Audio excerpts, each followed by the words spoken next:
ബറോസിനെ മുക്കി മാർക്കോ. തിയേറ്ററുകളിൽ മാർക്കോക്ക് ടിക്കറ്റ് ലഭിക്കാത്തവർ പോലും ബറോസ് കാണാനായി കയറുന്നില്ല എന്നതാണ് അവസ്ഥ. മോഹൻലാൽ ആദ്യമായി സംവിധാനം ചെയ്ത ബിഗ് ബജറ്റ് 3D ചിത്രമായിരുന്നു ബറോസ്. ആരാധകർക്കായി ലാലേട്ടന്റെ വക ഒരു ക്രിസ്മസ് സമ്മാനം. സംവിധാനം ചെയ്യുക മാത്രമല്ല, ചിത്രത്തിൽ ബറോസ് എന്ന പ്രധാന കഥാപാത്രമായി മോഹൻലാൽ ആരാധകർക്ക് മുൻപിലെത്തി. 150 കോടി എന്ന വമ്പൻ ബജറ്റിൽ നിർമ്മിച്ച ബറോസിന് 6 ദിവസം കൊണ്ട് നേടാനായത് വെറും 9 കോടി രൂപ മാത്രമാണ്. എല്ലാ പ്രായക്കാർക്കും ഒരുപോലെ ആസ്വദിക്കാൻ പറ്റുന്ന ചിത്രമായിട്ടും വേണ്ടത്ര വിജയം കൈവരിക്കാൻ ചിത്രത്തിനായില്ല. ഉണ്ണിമുകുന്ദൻ ചിത്രം മാർക്കോ തിയേറ്ററുകളിൽ പ്രദർശനം നടത്തിയ സമയമായിരുന്നു ബറോസ് തിയേറ്ററുകളിൽ എത്തിയത്.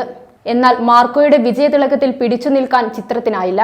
ഇതേ സമയം പ്രദർശനത്തിനെത്തിയ ആഷിഖ് കപൂർ സംവിധാനം ചെയ്ത ആക്ഷൻ ചിത്രമായ റൈഫിൾ ക്ലബിനും ഇതുതന്നെയായിരുന്നു അവസ്ഥ.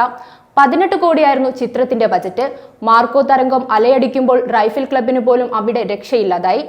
ആഗോള കളക്ഷനിൽ നിന്ന് 100 കോടി നേടി മാർക്കോ ബോക്സ് ഓഫീസിൽ റെക്കോർഡ് സൃഷ്ടിച്ചു കഴിഞ്ഞു. തെലുങ്ക് സൂപ്പർ താരം അല്ലു അർജുൻ മാർക്കോ കണ്ട് ഉണ്ണിമുകുന്ദനെയും അണിയറ പ്രവർത്തകരെയും അഭിനന്ദനം അറിയിച്ചിരുന്നു. ചിത്രം ഉടൻ OTT-യിൽ എത്തുമെന്നുള്ള പ്രതീക്ഷയിലായിരുന്നു ആരാധകർ. പക്ഷെ ചിത്രം ഉടൻ OTT-യിലേക്കില്ല.